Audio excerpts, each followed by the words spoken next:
Hello, everyone. I am Diego Espinosa, the Assistant Manager at MediaLex, and you are listening to MediaLex Radio, WLXU 93.9 LPFM in Lexington, Kentucky.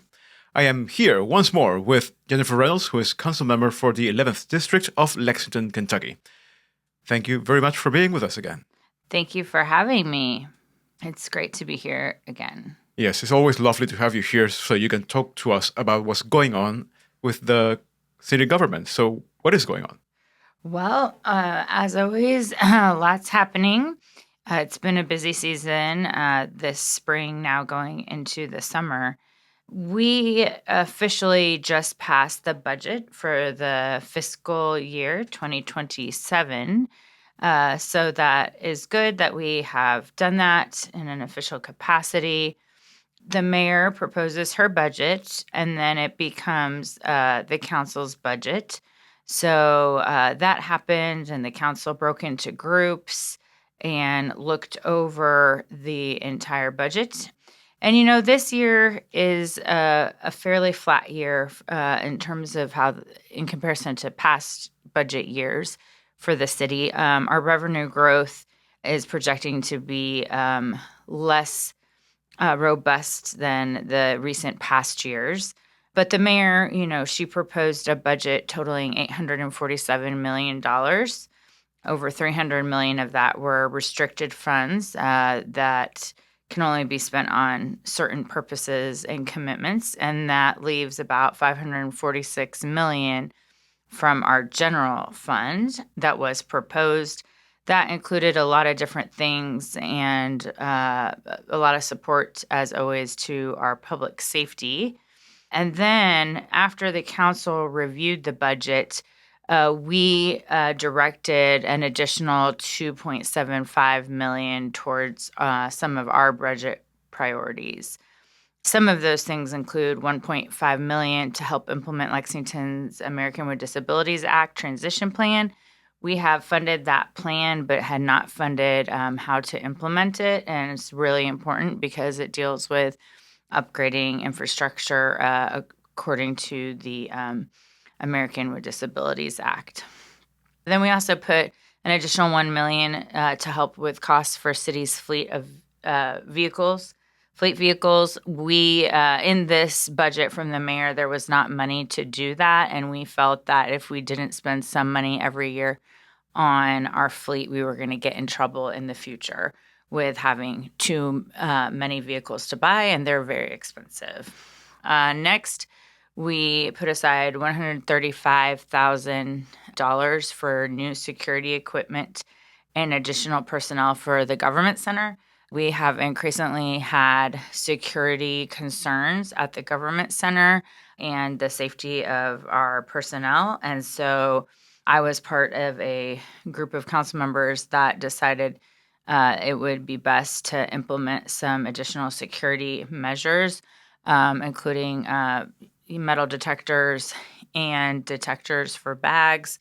That is something that happens, at courts, at the state government buildings, lots of government buildings. And so we just needed some money in the budget for the equipment for that. The equipment lasts a long time, and it can be transferred to the new government center. We also put in an additional $50,000 for fire and emergency services to create a health and wellness coordinator pilot program for the well-being of our firefighters. And then $25,000 for a temporary clerical administrative support person for the Office of Citizens Advocate. So our Office of Citizens Advocate functions a lot like an ombudsman, and they take on difficult cases and try to get them resolved.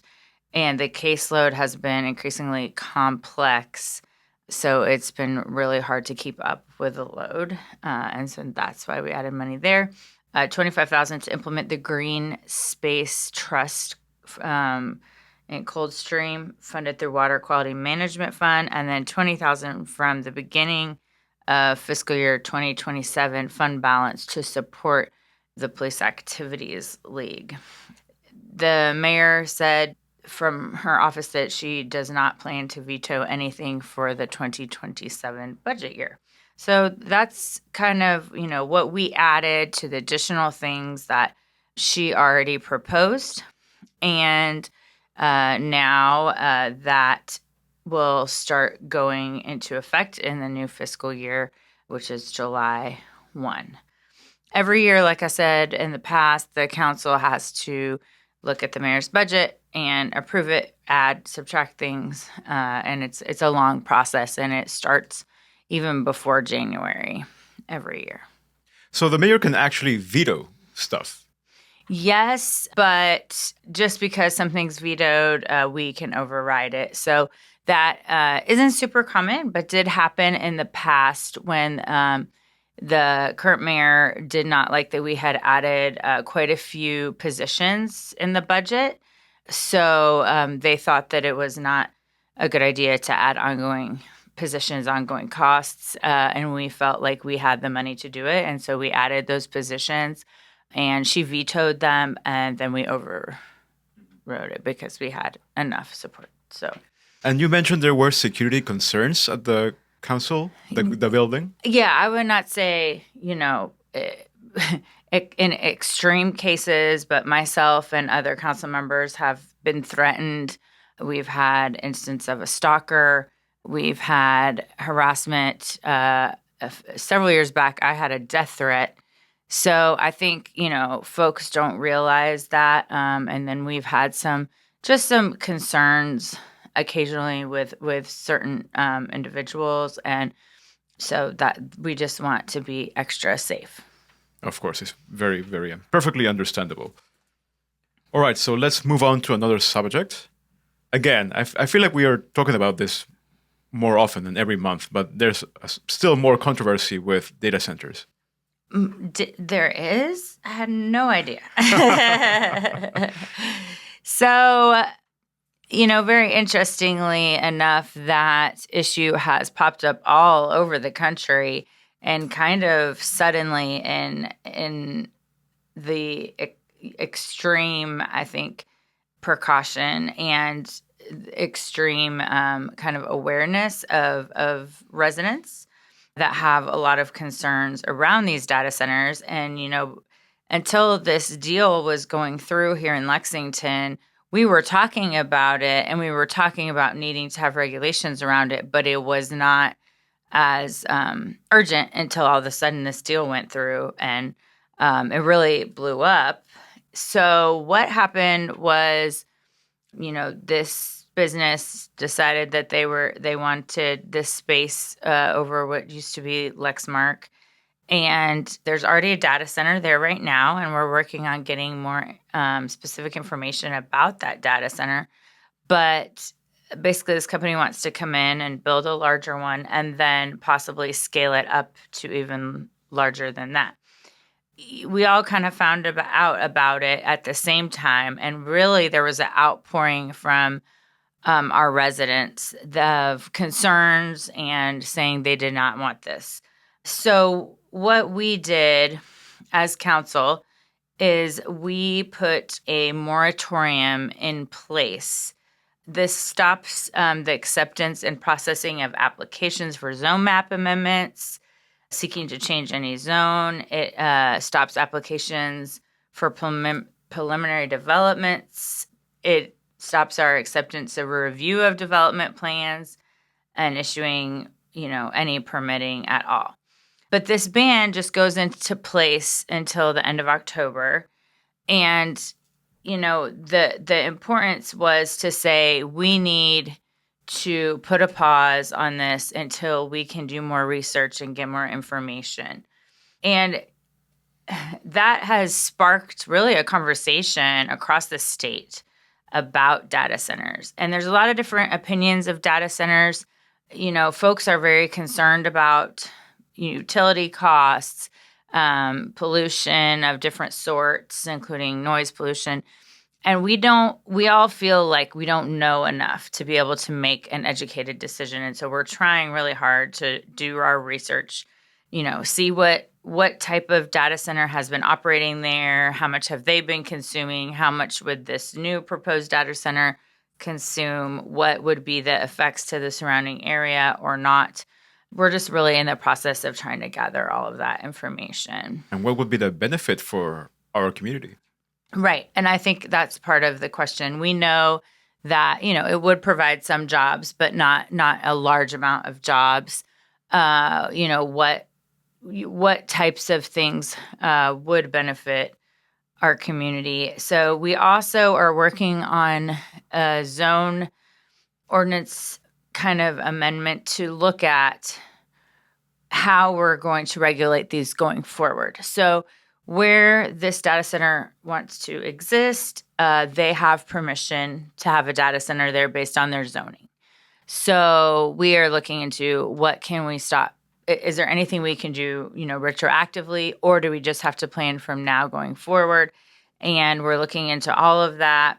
And, the ability to be able to dictate if a data center goes into place, what do we want them to be able to do? Do we want them to pay for their own infrastructure? Do we want them to pay for their own, use of energy? How do we look at all the little details of a data center? What scale? How large? I've heard a lot of people say in other states there's really not a problem with data centers if they're under a certain usage and size, but then if they get over that size, that's when it becomes problematic. So we want to make sure that we do our research and put everything into place that we can to protect Lexington and our residents. Unfortunately, we are living in a world of consumption, and we're all consuming AI. We're all consuming internet and all types of information at all times. And we're going to have to think long term about the consequences of that, and the fact that, we're all going to have to live with the consequences of our consumption. And that's going to mean having data centers. So we just want to make sure if we have them in city limits that they are operating in the safest way possible. Yes. And speaking of AI, now that you mention it, I think you're also looking into ways to regulate AI within the city government.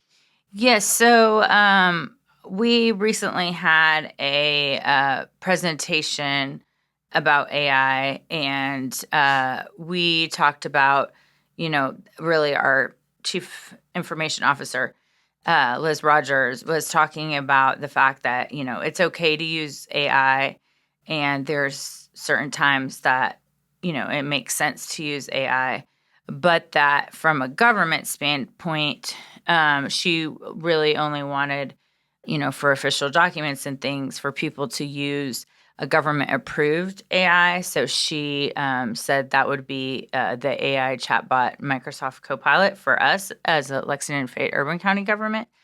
And that way, we have a policy about using safe tools. And so I think that we can't run away from AI. My first inclination when we started talking about it years ago was to say it's bad, run away from it. But really, it's become part of our everyday culture and a tool that's useful. And it does save a lot of time for a lot of different things, from our newsletters to news to emails to, I think there is a place for it and for using it. But we need to, be transparent and make sure that we're using tools that are reliable. So, they said Lexington's mostly using AI for a small number of tasks like drafting documents, organizing materials, analyzing data, and training employees. I think AI has been really good at helping analyze data and come up with spreadsheets. I know a lot of businesses, large businesses, are using it in that way. Well, we are almost out of time. Is there anything else you'd like to tell us? I just wanted to mention, I know there's been a lot of concerns in Cardinal Valley about some buildings and neglect over there. Just wanted to mention that, we've been working really hard with our Division of Code Enforcement and with the Commissioner of Housing Advocacy. And I can assure you that we are holding landlords responsible over there for neglect, and we're doing everything that we are allowed to do within the law to do that. And sometimes the process takes longer than we want, but they are being held responsible. They have racked up a lot of code violations, and that can lead to foreclosure, et cetera. So just wanted to let everyone know that, my office and the Office of the Commissioner are taking it very seriously. And we've tried to deal with the situation. And the city stepped in, I guess it was about 2 weeks ago. A lot of the properties from one landlord had neglected to even just mow for a very long time. And so the city stepped in and paid and had someone mow. That's not common. I think folks want the city to step in all the time, and we really can't. In a lot of cases, we're limited by what we can take control of and do, but that we're trying, and that I just want to make it really clear that I am not okay with people living in horrible situations, and we're trying to get code out there to work on every single situation. But if somebody is living in a bad condition and they're having a hard time and their landlord is not doing what they're supposed to be doing, to please contact the city at 311 to report any issues. And also, you might want to work with Legal Aid of the Bluegrass to get some free legal advice. All right. Well, thank you for all this information. I'm sure it's helpful for everybody. Unfortunately, we're now out of time. Thank you very much for being with us. Thank you for having me. I hope everyone has a good 4th of July. Yes, and don't forget, if you want to learn more about what the city government is doing, you can always visit the city's website at lexingtonky.gov. That's right. And you can also find me at jreynolds at lexingtonky.gov. Perfect. And don't forget that you're listening to Media Lex Radio, WLXU 93.9 LPFM in Lexington, Kentucky.